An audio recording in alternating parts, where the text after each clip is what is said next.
put it mildly, Iraq has been a troubled nation for many years. The decades of Saddam Hussein's rule, US-led invasions, Daesh and sectarian strife have reduced a country of enormous potential to an unstable state that struggled to maintain order. But once again, there is a chance for another start, a new government and fresh ideas, because the election in May saw the largest bloc in parliament claimed by the Saroon Alliance. It's led by the cleric Mantada al-Asadi. He says his administration is a nationalist government for all Iraqis. Wadia al-Asadi is a former minister and academic, and he's now the political representative of Mantada al-Sadr. We spoke to him here in Istanbul, one-on-one.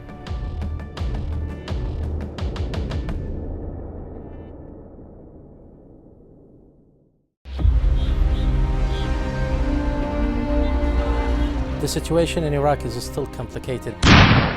Saddam Hussein and his sons must leave Iraq within 48 hours. We are now acting because the risks of inaction would be far greater. It is the very policy of the United States that jeopardized the stability and peace in the region. Iraq is seen by most of the countries as a fragile place where you can impose your policies. Iraq is one of the major partners of Turkey, and Turkey is an important country for Iraq.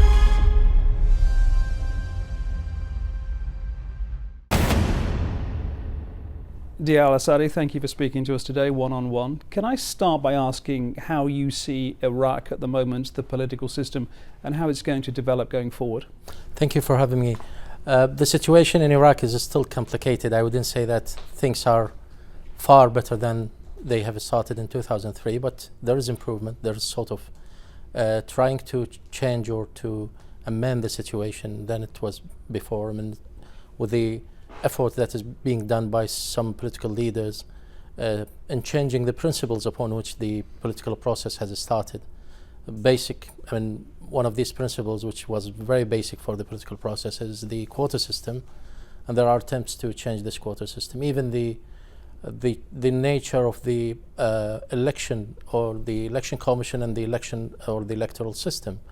There are calls to make this electoral system more representative of the people at lower levels, starting from the districts and sub-districts and moving up to the governorate level, but also at the national level, because people are, they are criticizing the successive government of not meeting their demands and not really delivering the expectations they used to promise to people.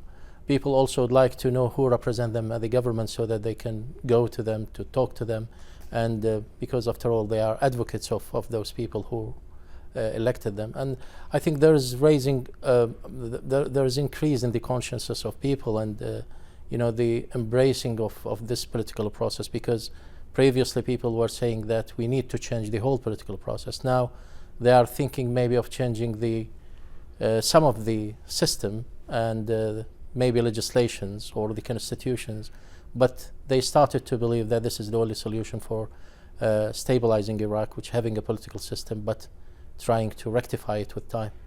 You're a political representative of Mantada al-Sadr, with the largest bloc in parliament after the elections in May. There was a fair bit of horse trading going on through the months after the elections. He's described his political theory as being nationalist and cross-sectarian, cross-ethnic. So he does have a vision going forward of a future Iraq. What is that vision? Well, since he joined the political process, let us say before 2010, because even before 2010 he didn't believe that this is the appropriate situation for political leaders to join the political process, having the occupation in mind. I mean, the presence of the United States in Iraq as an occupational force. However, when he joined the political process, he recognized from the beginning that without establishing a nationalist government, this government is not going to survive. Iraq is a diversified country. It has many components, and if it is dominated by one component, then the government is not going to work.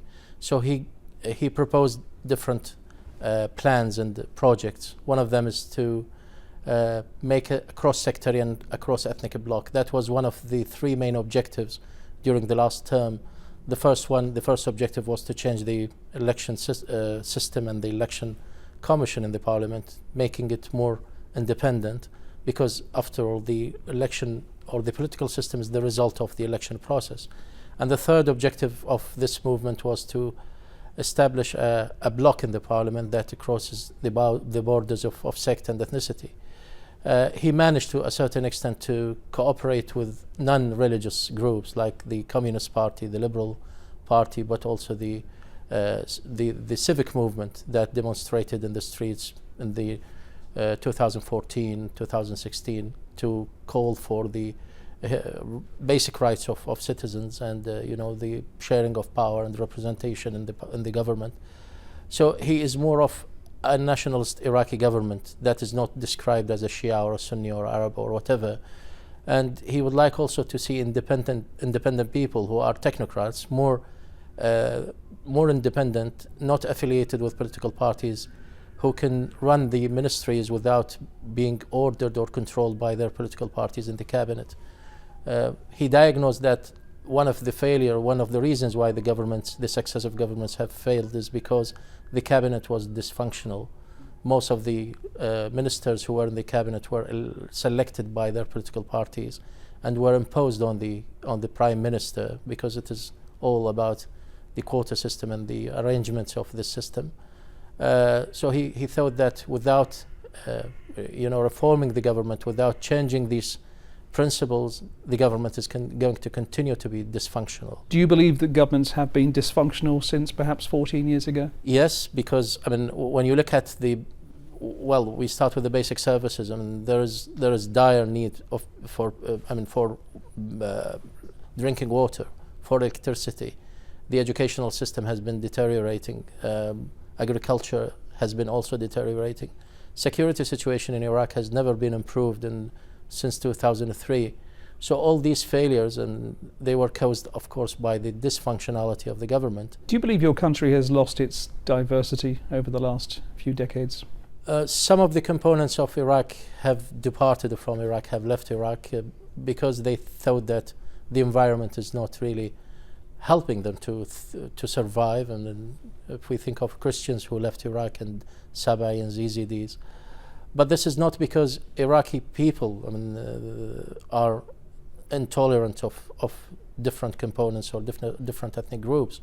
It is all because of the political system was not successful enough to create an environment for such components to continue living in Iraq, and being unable also to provide them with with security at least. And we have seen the atrocities that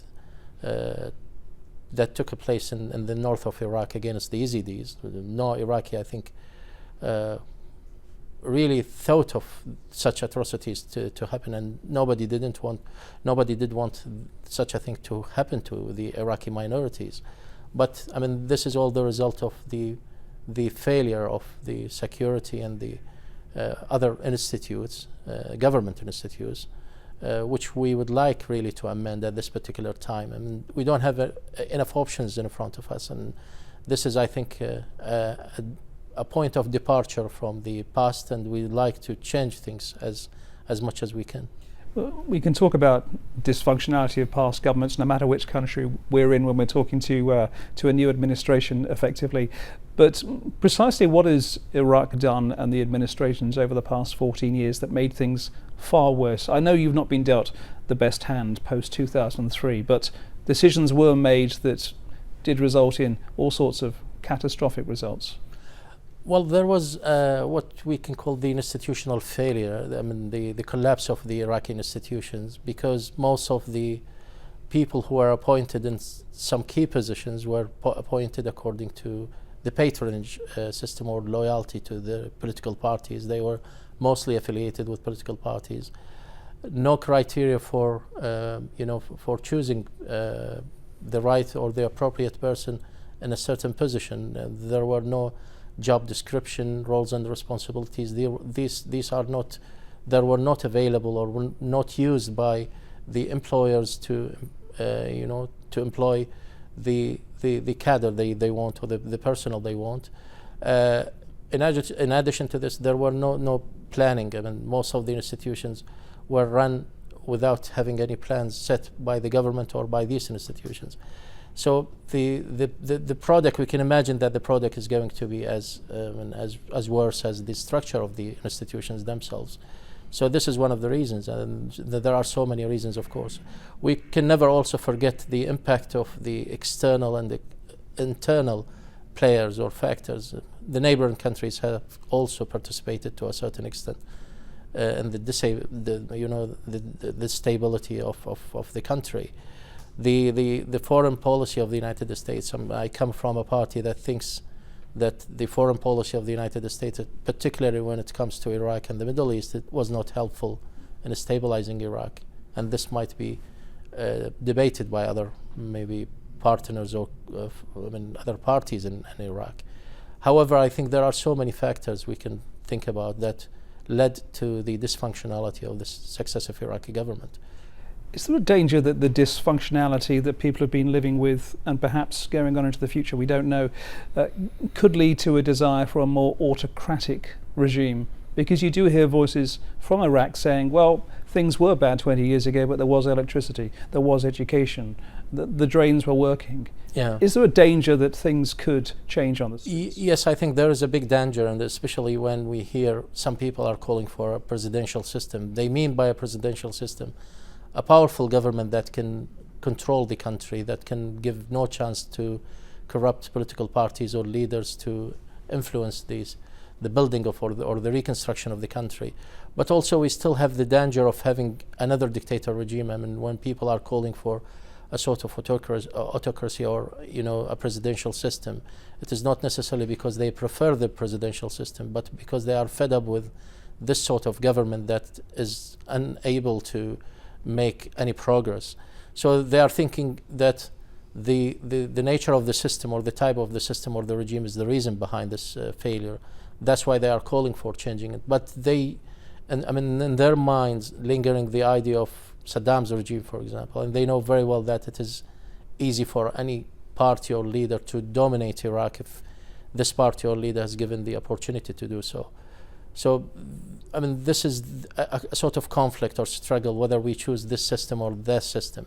But I think it is not a matter of the system. It is a matter of, checks and balances and accountability. We need to adopt the principles that were set by the United Nations, by most of the stable countries. We can have an example from any progressive country or any developed country.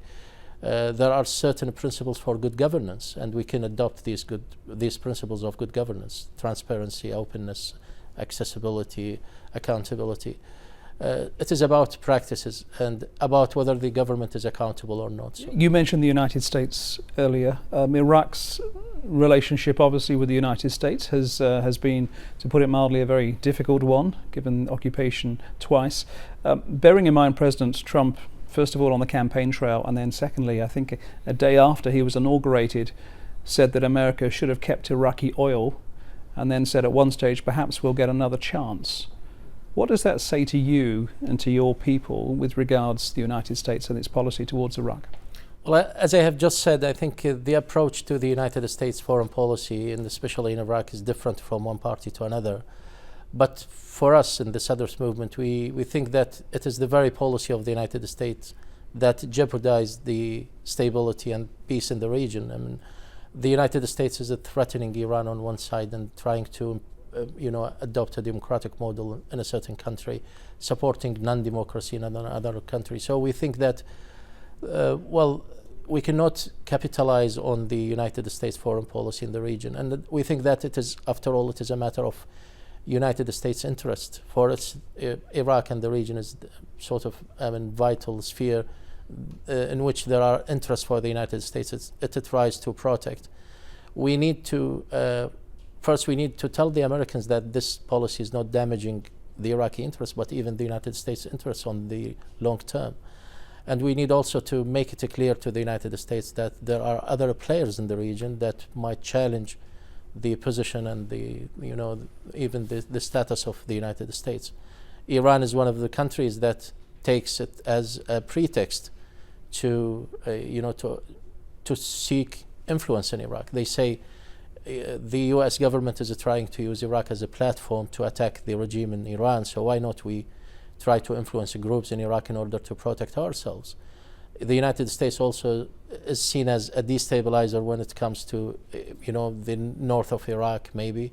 By some countries, the existence of the United States is not creating a suitable situation for some groups in the north. Of course, with Turkey, Iran, Saudi Arabia, and other countries as major players in the region, the United States' sole policy can never be implemented, especially when we think of the challenges inside Iraq. There are many groups that are ready to defy the existence of the United States. The previous Prime Minister, al-Asadi, said earlier this year that he believed that Iraq needed at least $100 billion to rebuild damaged areas, damaged cities. He was referring to Daesh, but also to the damage to the infrastructure by the United States and its allies. Do you think the United States bears responsibility, and do you think they've lived up to any promises they've made to help rebuild Iraq? Well, according, of course, to our view, I think so far the United States has been, it really bears the responsibility of destroying 80% of the infrastructure of the Iraqi government, of Iraq. Given the facts that most of the power stations, bridges, roads, and even companies were destroyed by the US and the Allies armies when they invaded Iraq in 2003. No construction has been done so far to these institutions and infrastructure. But also it bears the political responsibility of weakening Iraq. Now Iraq is seen by most of the countries as the fragile place where you can impose your policies. And also it bears the responsibility of, or it is seen by some countries around Iraq as a danger or a threat to these systems or regimes, and they are blaming Iraq for being the reason why the United States is here. And ironically, some Arab countries who gave the road to the United States to enter Iraq, they say you brought the Americans to the region, and that's why they are sending fighters to fight the Iraqi government. I think it is the reason or the wrong policies adopted by the United States that led to such a situation. Iraq is seen as a rich country by most of the observers. So the problem in Iraq is not the scarcity or the dearth of financial resources, although it is a problem for some of the Iraqi governments, especially the Dr. Haidar al-Abadi's government and even to Mr. Abdul Mahdi's government now. But I think managing the wealth of Iraq is another problem. And why it is a problem? Because of the amount of corruption in the governments and in the government institutions. And surely corruption is going to stop other governments helping you out with international aid. Yes, the international community is telling Iraq that you are a rich country, you do have financial resources. What you need is to imply good governance practices, and at that time we can support you. Otherwise, we cannot continue our support without seeing any improvement in the government practices. And that's why one of the main reasons why the Iraqi government needs to fight corruptions and to set a program or measures to fight corruption is because Iraqis will no longer continue to accept the situation. And demonstrations recently were very clear in Basra and elsewhere, telling the government that if you can't live up to your expectations or to your promises, then it is easy for us to change the system and call for, even regions or Basras sometimes, in their demonstrations, they lift slogans for calling for an independent region. Your relations with your neighbouring countries also are going to be vital over the next few years. Let's start with where we are now in Turkey. How would you appraise the relationship between Iraq and Turkey presently? The relationship between Iraq and Turkey since 2010 passed through different hiccups and ups and downs because of certain wrong policies, I would say, on both sides. But thankfully, Turkish foreign policy is different from, it has its own different approach to the region. I think since Mr. Ahmed Davutoglu was foreign minister, he has adopted this vision to the relationship or the foreign relationship between Turkey and the neighboring countries. He designed the foreign policy on a mutual understanding and interest, including economic and cultural and political interest. So I think the foreign relations or the foreign policy, the Turkish foreign policy, was based on smart and soft, I would call it, policies. Iraq is one of the major partners of Turkey, and Turkey is an important country for Iraq.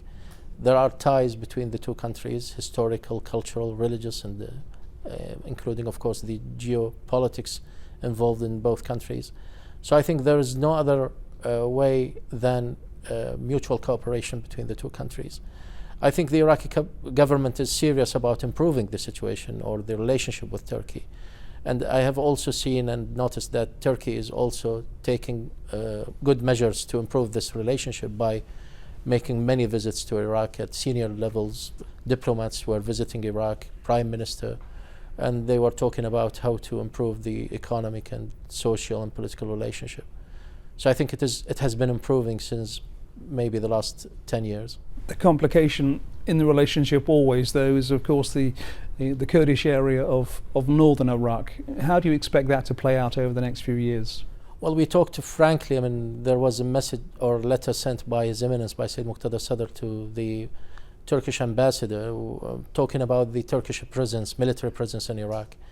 He said that although we respect the Turkish government and the Turkish people as a neighbor, as a Muslim country, and a very important country to Iraq, friend country to Iraq, but the presence of the Turkish troops in Iraq will create a problem for both countries. There are problems in the northern part of Iraq, but they can be solved through diplomatic channels. I mean, there should be political solutions, diplomatic solutions. I think taking the military measure and make it the first measure to take will be very difficult to handle by both countries. So we would like to advise and suggest that some diplomatic solutions can be proposed here, and both countries are ready to undertake such policy. That's why I think the understanding of the situation in the north of Iraq by the Iraqi government and by the Turkish government is helping, alleviating the situation or solving the problem. And we are also insisting that Kurdistan should be dealt with as part of Iraq. It is not an independent part of Iraq. It is part of Iraq, and the national government of Iraq is the government that should regulate the relationship between both countries. Do you think division is too entrenched in your political system at the moment? Will it take a long time to get to some sort of theoretical level of dialogue? In the case of Iraq, of course, it is true that there are so many components in the Iraqi society, but they used to be living in one society. They used to be under one government. So the reality is that they are in unity, in a case of unity. But the problem that was created either by the occupation or by the violence, sectarian violence, or other reasons, is a temporary problem that can be solved on the temporary basis and on the long-term basis. As I said, by communication, by understanding, also by giving examples. Now we're in the position whereby the pressure is on the Iraqi government to deliver some of the things that you've been speaking about. Just finally, what do you think they're going to be doing over the next couple of years on a concrete level that's going to make life better for the political system but also the people of Iraq? Well, there are challenges. People are expecting this government to fight corruption, to send to the court at least people who are involved in corruption, let them be ministers or any senior officials. At this point, people will realize that this government is serious about fighting corruption. The other thing is to deliver the basic services that people need in their daily life, which is electricity, power, and water. Then to enhance the life of people at the level of education, health, and other requirements. So if people start to realize that there is concrete achievement for this government, they will start to support the government.